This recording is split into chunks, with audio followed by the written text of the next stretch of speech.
Bonjour à tous. Alors déjà, calmez-vous. Oui, ce titre est plus taquin, très clairement. Je tiens à dire que je n'ai pas détesté le film Le Comte de Monte Cristo, je vais plutôt apprécier le film pour tout vous dire.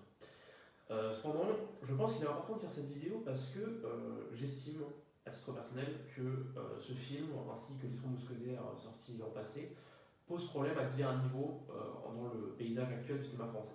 En préambule, je voulais dire que je trouve que le terme d'humain cinématique univers qui a été trouvé notamment par Victor Bonnefoy est assez pertinent pour décrire mon problème avec ces films. Bien que Victor Bonnefoy n'ait pas à proprement parler critiqué la démarche de fond, selon moi, qui caractérise ces films. Donc déjà, rappelons la démarche de base derrière ces films. L'idée en gros de Jérôme Sédou et de Pathé, c'était de faire des grosses productions françaises pour que le grand public aille massivement en salle dans un contexte de développement massif des plateformes VOD, donc Netflix, Amazon Prime, etc. Et en soi, je trouve que l'idée est assez intéressante. Sauf que voilà, Sédou, il a décidé de faire quoi? Il a décidé de faire des adaptations de bouquins de Dumas connus dans le monde entier, avec à la manette des réalisateurs qui ont réalisé des petites comédies sans prétention. On leur file cette brique pour faire un film de 3-4 heures avant le spectacle. Voilà, en gros, c'est ça l'idée. Et donc, en cela, on se rapproche beaucoup du concept de Disney avec le Marvel Cinematic Universe, qui a été repris avec plus ou moins de succès par les autres grosses productions hollywoodiennes, donc avec Warner et le DC Cinematic Universe, Universal avec les gros monstres. Voilà. Et là vient le problème en fait. C'est que ce modèle, certes, il offre généralement des perspectives de recettes au box-office très importantes, c'est bien fait. Il n'y a qu'à voir le cas Endgame qui a été assez rapidement un des plus gros succès de l'histoire du cinéma. Vous vous rendez compte quand même, enfin, il a même, je crois, dépassé pendant quelques temps le score d'Avatar, donc ce qui en avait fait un des, je crois, le deuxième plus gros succès du cinéma derrière Autant n'emporte le vent. Disons que malgré ces perspectives de recettes intéressantes, ça a tendance à calibrer complètement les films, à faire des films qui se ressemblent tous. Enfin, faut bien se rendre compte, mais qu'est-ce qu'on retiendra des films Marvel dans 5, 10, 20 ans? Pas grand-chose.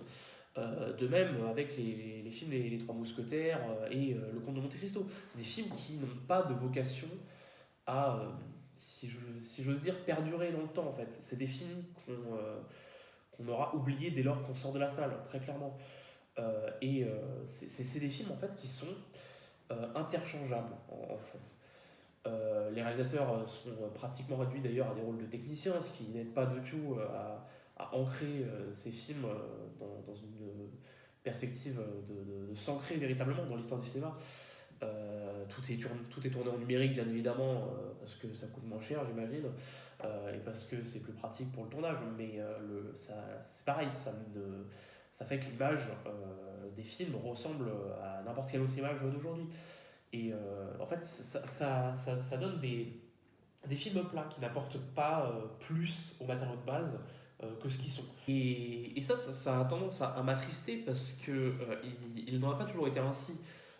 Sans même parler du cas très spécial du Nouvel Hollywood, qui était un peu une figure d'exception dans l'histoire du cinéma américain et même mondial en réalité, avec des films à gros budget confiés à des réalisateurs avec une liberté totale. Mais on pourrait même parler, pour rester sur le cinéma hollywoodien, on pourrait parler du cas de la fin du Hollywood classique, où on avait des films comme Cléopâtre de Mankiewicz, Le Baigneur de Wyler ou le remake des Dix Commandements par B2000.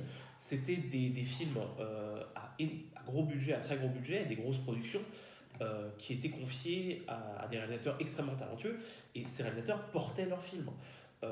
Il y avait réellement une démarche artistique derrière. En France, on a eu la même chose. Jusqu'à assez récemment, on avait dans les plus grosses productions françaises, on avait des trucs comme Le Pacte des loups de Gans, on avait le Mission Cléopâtre de Chabat, bien sûr. On avait aussi Un dimanche de fiançailles de Jeunet qu'on a tendance à oublier, mais qui était aussi extrêmement. Un film budget énorme, je crois que c'était 70 millions d'euros, un truc comme ça. En fait, c'est vraiment quelque chose qui est assez récent au final, cette démarche de calibrer les films à gros budget. Bon, après, ça dit, je n'ai pas dit que j'aimais tous les films que j'ai cités précédemment, mais disons que c'est quand même, ils avaient quand même une démarche artistique que les films grosses productions actuelles n'ont majoritairement pas. Et d'une certaine manière, on pourrait dire que ces adaptations de Dumas répondent à des caractéristiques similaires aux productions Besson. Parce qu'en fait, Besson, c'est un peu ça qu'il faisait aussi. C'était des films qui n'avaient qu'une prétention comment dire, une prétention de faire des grosses productions pour faire des grosses productions sans démarche artistique avec des réalisateurs interchangeables, techniciens. Et ça, en fait, on est dans on singe le cinéma américain en fait concrètement. Sauf que là, avec les productions de Pathé, c'est même plus poussé que ça, c'est-à-dire que vraiment il y a plus rien du tout. Bon. Après, cela dit, il ne faut pas oublier que des grosses productions en France portées par des auteurs et ayant des démarches artistiques réelles, il y en a encore aujourd'hui, hein, bien sûr. Là, l'exemple le plus évident en 2024, c'est bien évidemment L'Amour ouf de Gilles Lelouch, hein, qui avait un budget bon, certes moins important que Le Comte de Monte Cristo, mais qui quand même avait un gros budget et qui a été un gros succès au box-office et qui avait une réelle démarche artistique. Ça, c'est indéniable. Et d'ailleurs, il n'y a pas que les grosses productions, hein, il y a des petites productions qui marchent, il y en a beaucoup en France encore aujourd'hui. Hein. Enfin, faut quand même le dire, mais le principal succès en France cette année, c'est un petit truc en plus de Artus, film qui avait vraiment pas d'ambition de faire des gros scores et qui pourtant a fait un score supérieur au Comte de Monte Cristo, le film à 4 briques. Donc bon, voilà, faut quand même pas être désespéré. Mais bon, disons que je pense que c'est quand même important malgré le fait que les succès de films intéressants aient encore lieu, je pense que c'est quand même intéressant et pertinent de rappeler que ces démarches de films calibrés et formatés, ça a toujours été un peu désastreux pour le cinéma dans son ensemble. Et c'est pour ça que je voulais faire cette vidéo. Donc voilà, j'espère que cette petite analyse de ma part vous aura plu. Donc voilà, je vous laisse pour aujourd'hui. À bientôt pour de nouvelles aventures.